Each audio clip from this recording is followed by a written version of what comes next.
Day 5 of the Barcelona shakedown did not overturn the overall narrative that Mercedes emerged from the week as the team with the most mileage, the cleanest execution, and the most complete understanding of its 2026 package, but the way Ferrari chose to conclude the final day fundamentally reshaped how that picture is interpreted.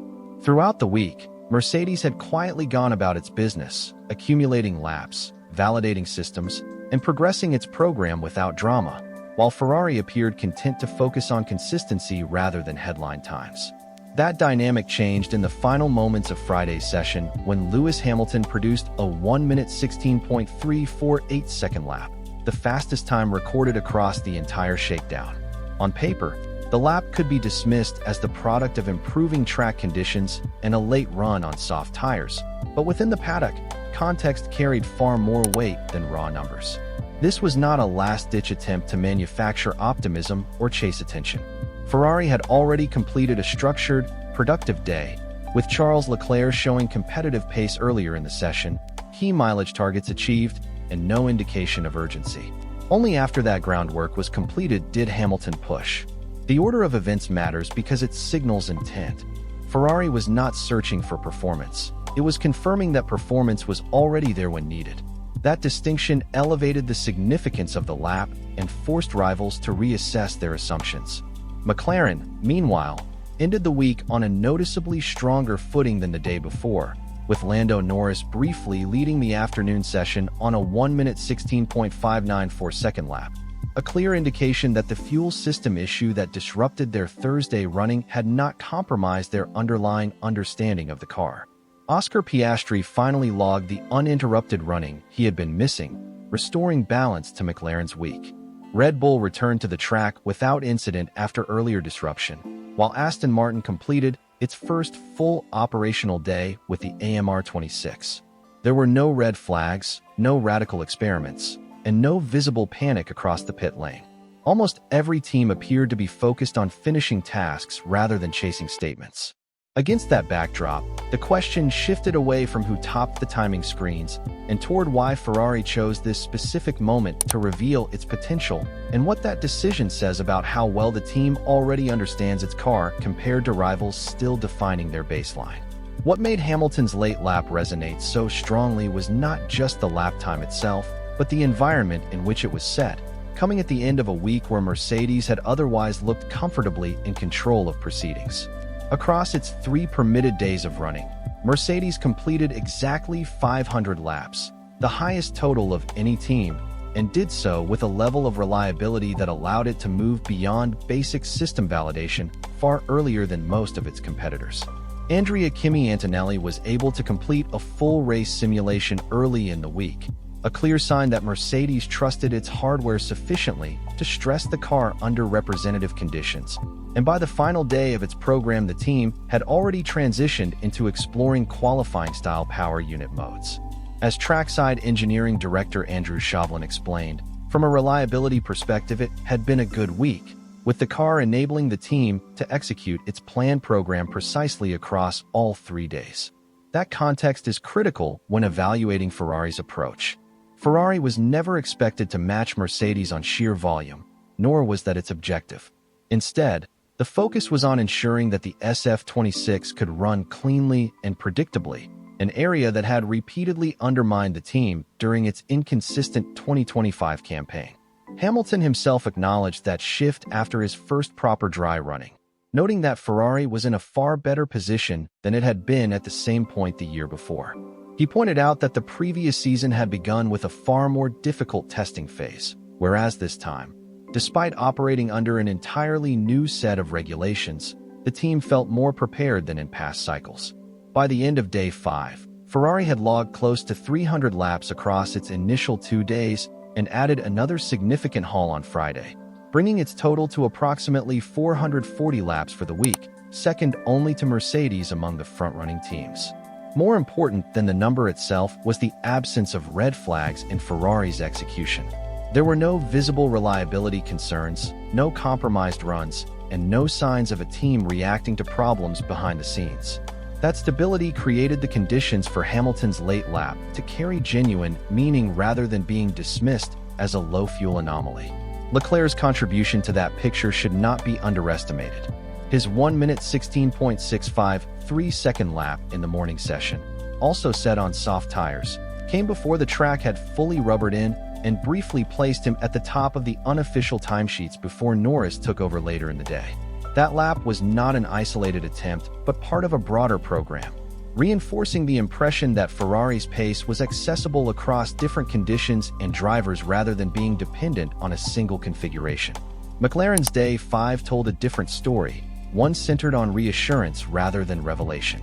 The fuel system issue that curtailed Piastri's running on Thursday had forced the team to strip the car back and identify the root cause, a process that required time and restraint rather than urgency.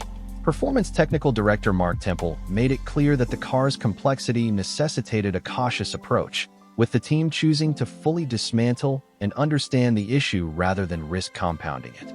The fact that McLaren emerged on Friday able to complete a full day of running, with Norris leading the times for much of the afternoon, suggested that the problem had been contained rather than being symptomatic of a deeper flaw. Norris described the day as a reset, emphasizing how important it was to get clean laps on the board and settle into a rhythm that allowed him to feel the car's true behavior.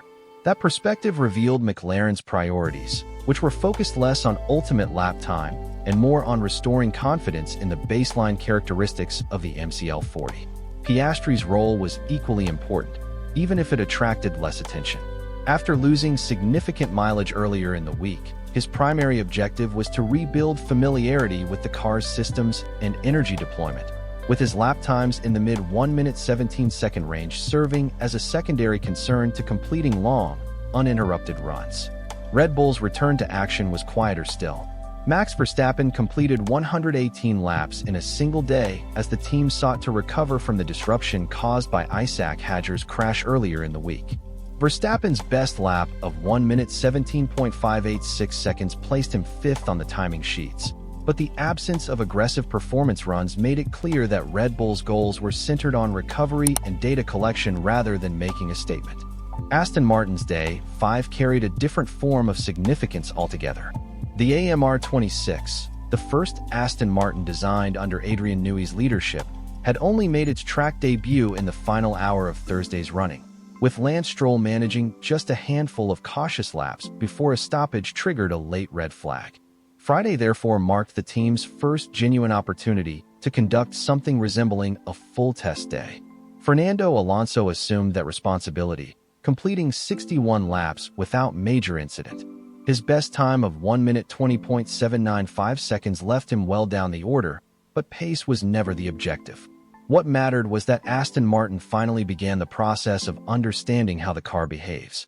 Team principal Mike Crack explained that the team is navigating an unusually complex transition, combining new chassis regulations, new power unit regulations, a new works relationship with Honda, and the integration of Newey's design philosophy. From that perspective, the lack of incidents on Friday was itself a meaningful success. Aston Martin was not ready to explore performance, but was at least able to start laying a foundation, something that could not be taken for granted given how late the car arrived. Across the paddock, the tone at the end of Day 5 was noticeably calmer than earlier in the week. There were no red flags, no frantic garage activity, and no sense of teams scrambling to salvage incomplete programs. That calmness is revealing because shakedown weeks often expose preparation weaknesses, yet by Friday most teams appeared to have achieved their core objectives. That brings the focus back to Ferrari's decision-making. Choosing to deploy soft tires and push for a lap at the very end of the final day was not accidental. It was a calculated, low-risk way of validating correlation and confirming that the car's underlying performance matched expectations. Had the lap fallen short, it could easily have been dismissed as inconclusive. Instead, it set the benchmark for the entire week. Crucially, Ferrari achieved this without disrupting its broader program, with the lap coming only after mileage targets were secured and without any visible knock-on effects. That suggests a level of confidence in the car's systems and reliability that Ferrari struggled to demonstrate a year earlier. Mercedes remains the reference point, with its combination of mileage, reliability, and early exploration of performance modes setting a high standard that rivals openly acknowledged. Temple admitted that competitors had set a very high bar for performance, a remark that captured the prevailing mood. But the significance of Day 5 lies in how it narrowed the conversation. Instead of asking whether Mercedes is clearly ahead, the discussion now centers on how close Ferrari might be and whether its testing approach reflects a car that is already well understood. Ferrari did not attempt to outdo Mercedes on volume, choosing precision instead, as attention now shifts to the official preseason test in Bahrain, where conditions will allow far more meaningful setup exploration. The key question is no longer who topped an unofficial timing sheet in Barcelona, but which teams arrive with the clearest understanding of their car's strengths and weaknesses and which are still assembling that picture. Ferrari's Day 5 suggests a team that already has answers to some of those questions.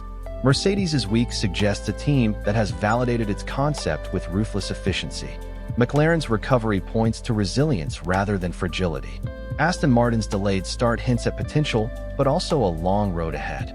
And so, when you look back at the final day in Barcelona, the real question remains whether Hamilton's late lap was merely a product of timing and tires or a controlled signal from a team that knows exactly where it stands. And if that is the case, how it reshapes expectations for the first true test of 2026 in Bahrain.